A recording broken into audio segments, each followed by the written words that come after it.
देख रहे हैं लर्न विद आईसीओ। इस चैनल को फॉलो कर लें ताकि आपको फ्री क्रिप्टो की लर्निंग होती रहे और हर मौजू के ऊपर यहाँ पे वीडियो बनाई जाएगी जो मौजू आप कमेंट में रेकमेंड करेंगे। और बाकी जो कॉइन के एनालिसिस आप कहते हैं, उस कॉइन के एनालिसिस के लिए ज़रूरी है कि आप हमारी लाइव ज्वाइन करें, जो कि हर जुमे वाले दिन पाकिस्तानी टाइम 6 बजे और मलेशिया के टाइम 9 बजे अमूमन होती है। तो आप उसको ज्वाइन करें तो उसके अंदर लाइव कॉइन एनालिसिस ले सकते हैं। हमारा वो लाइव सेशन इसी चैनल पे होता है। आज की बात करेंगे कि जो क्रिप्टो है इसमें हलाल है या हराम है, और ये जो कॉइन्स हैं ये भी कोई हराम और हलाल हैं। तो हम टॉपिक इसको 2 हिस्सों में तकसीम करते हैं। पहला हिस्सा होगा कि क्रिप्टो हराम है कि हलाल, और उसके बाद कॉइन्स के ऊपर आ जाते हैं। नंबर 1 पे आ जाते हैं कि बहुत सारे लोगों को आपने सुना होगा ये कहते हुए कि क्रिप्टो जो है ये हराम है और इसको नहीं करना चाहिए, इसमें कोई फ़ायदा नहीं है, इसका ये मसला है, उसका वो मसला है। तो यानी कि ये चीज़ें आप सुनते हैं और आपने देखा भी होगा और लोगों से सुन भी रखा होगा। सबसे नंबर 1 पे आ जाते हैं कि क्रिप्टो में दो तरह की ट्रेडिंग होती है। एक को फ्यूचर कहते हैं, एक को स्पॉट कहते हैं। जैसा कि लास्ट वीडियो में आप जान पाए हैं कि स्पॉट क्या होती है और फ्यूचर क्या होती है।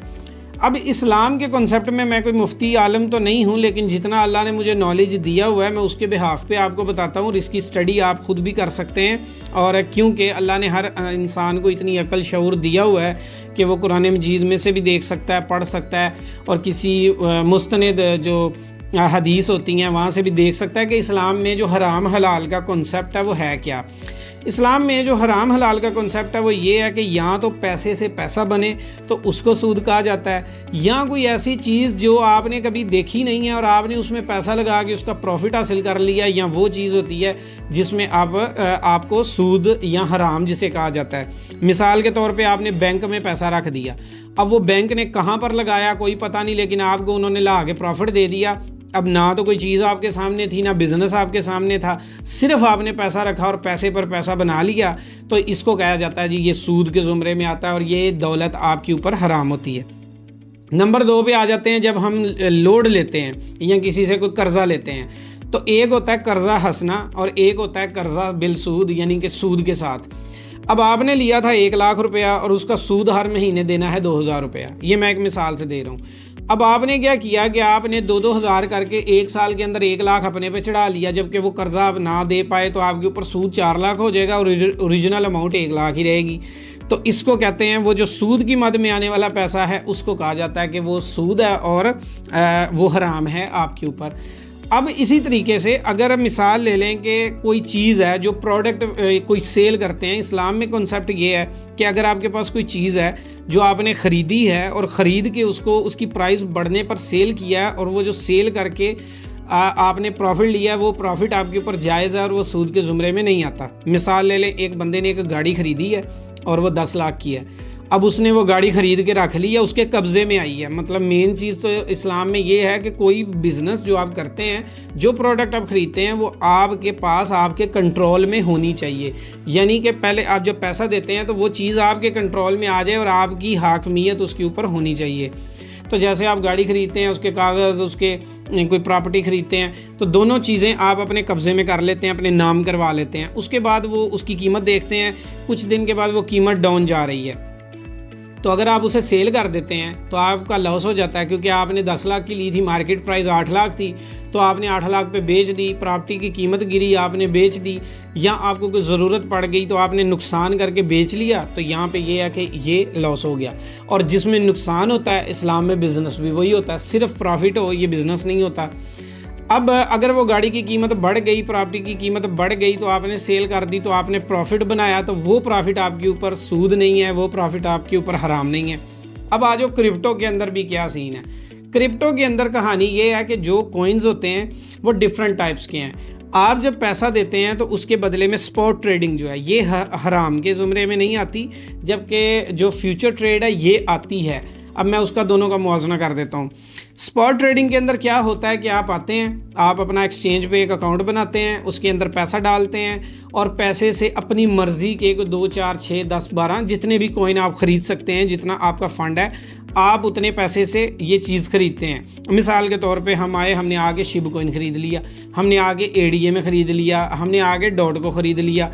तो हमने जब ये ख़रीद लिया तो अभी अगर इसकी कीमत हमने ख़रीद लिया, ये हमारी कस्टडी में आ गए, ये हमारे वैलेट में आ गए, हमारे अकाउंट में आ गए। पहले ये हमारे नहीं थे, हमने ख़रीदे, पैसे दिए, मार्केट से ख़रीद लिए, जैसे हमने गाड़ी और प्रॉपर्टी ख़रीदी थी।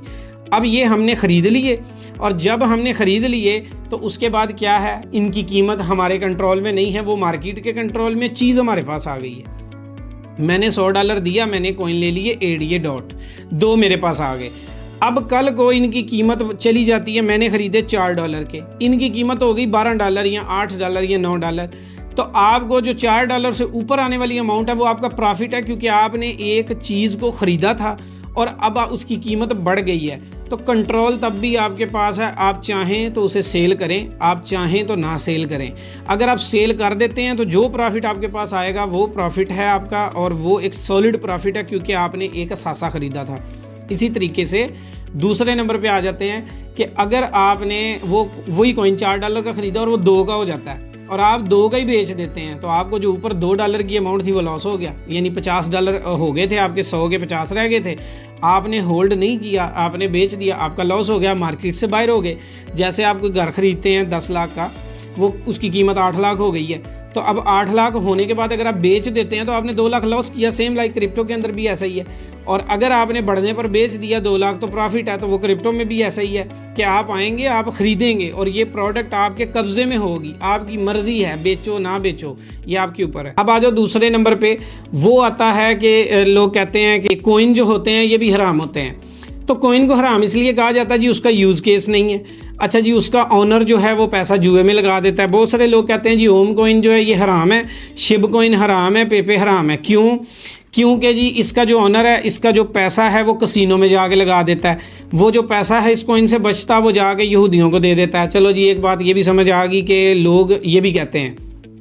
तो बात ये है, इस तरह तो फिर बाइनास का जो ऑनर है वो भी पैसा इसी तरह ही लगाता है। इसी तरह तो अगर आप कंप्यूटर, कोई भी दुनिया का काम है, यानी बैंक है, बैंक भी जाके कसिनो खेल रहा होता है, वो भी फॉरेक्स कर रहा होता है, वो भी फ्यूचर कर रहा होता है। अब कोई कंट्री है तो वो भी कर रहा होता है। यानी कि आपने आईफोन ख़रीदा है, अब आईफोन के अंदर भी यही सिनेरियो है। फिर आईफोन का जो पैसा है वो भी जा रहा है यहूदियों के पास। अगर टेलीनार को देखते हो उसका भी जा रहा है, घड़ी खरीदते हो, कपड़े खरीदते हो, वो भी जा रहा है। तो ये एक बिल्कुल फजूल सी लॉजिक है, क्योंकि ये एक तजारत है। इसमें हराम हलाल वो चीज़ होगी जो उसके तरीक़ाकार पे बात होगी।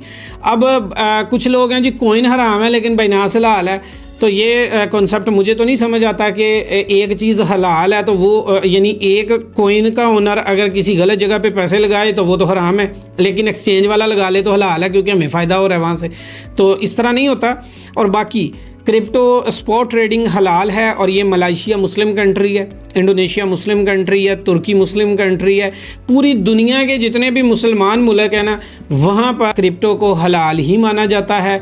और उनके मुस्तनद जो उलमा कराम हैं उन्होंने इसके ऊपर फतवे भी दे रखे हैं। पाकिस्तान के अंदर भी बहुत सारे लोगों ने फतवे दे रखे हैं, लेकिन पाकिस्तान में क्योंकि 10,000 का एक फ़तवा है, जिससे मर्ज़ी चाहो ले लो, जिस मर्ज़ी को चाहो दे दो। तो बहरहाल कॉन्सेप्ट मेरा जो है वो कॉन्सेप्ट क्लियर करना मकसद है कि भाई जब आप यहाँ पे आएंगे, आप आगे जो पैसा लगाएंगे उसके बदले में आपको कॉइन मिलेंगे, उन्हीं को आपने होल्ड करना है, उन्हीं को प्रॉफिट और लॉस में सेल करना है। अब दूसरा काम आ जाते हैं फ्यूचर में। फ्यूचर ट्रेड में आप आएंगे अपना पैसा लगाएंगे, बिड में लगाएंगे, ट्रेड आपको लगाएंगे, आपको कोई कॉइन नहीं मिलेगा, आपको जो लॉस होगा वो आपका, प्रॉफिट हुआ तब आपका, लेकिन ना तो कोई कॉइन मिलेगा, और होल्ड करने के ऊपर सूद पे करना पड़ेगा। जैसे आप टेलीनार, जायज़ या किसी से भी एडवांस लेते हैं तो उसके बदले में आपको थोड़ी अमाउंट 30 लो तो 45 ही पे करने पड़ते हैं, यानी कि कुछ पेमेंट ऊपर पे करनी पड़ती है। तो फ्यूचर में यही हिसाब है, आपकी मर्ज़ी आप कौन सा करते हैं। अब मुसलमान के कॉन्सेप्ट में स्पॉट ट्रेडिंग, और जो बाकी दुनिया का कॉन्सेप्ट है उसमें फ्यूचर ट्रेडिंग, क्योंकि उनके मज़हब में या दूसरे जो मज़ाहिब हैं उसमें हलाल हराम का कोई कॉन्सेप्ट नहीं होता, इसलिए दुनिया में फ्यूचर ट्रेड करने वाले लोग ज़्यादा हैं, इसीलिए वो मार्केट बड़ी है। स्पॉट ट्रेड करने वाले लोग थोड़े हैं, इसलिए ये मार्केट छोटी है। लेकिन अगर आप इसमें से एक घर, एक गाड़ी, एक बंगला और दिन के $200-400 कमाना चाहते हैं तो ज़्यादा फ़ंड के साथ आप यहाँ पे ला के कमा सकते हैं, और कम फ़ंड के साथ आप फ्यूचर से कमा सकते हैं। लेकिन ये रास्ता हराम से होके गुजरेगा। फ़ैसला आपने करना है कि आप क्या करना चाहते हैं। मेरा काम था आपको मुआवजना देना, और मुआवजना मैंने आपके सामने रख दिया। अब फ़ैसला आप कर सकते हैं। मेरी रिकमेंडेशन ये है कि आपको स्पॉट करनी चाहिए।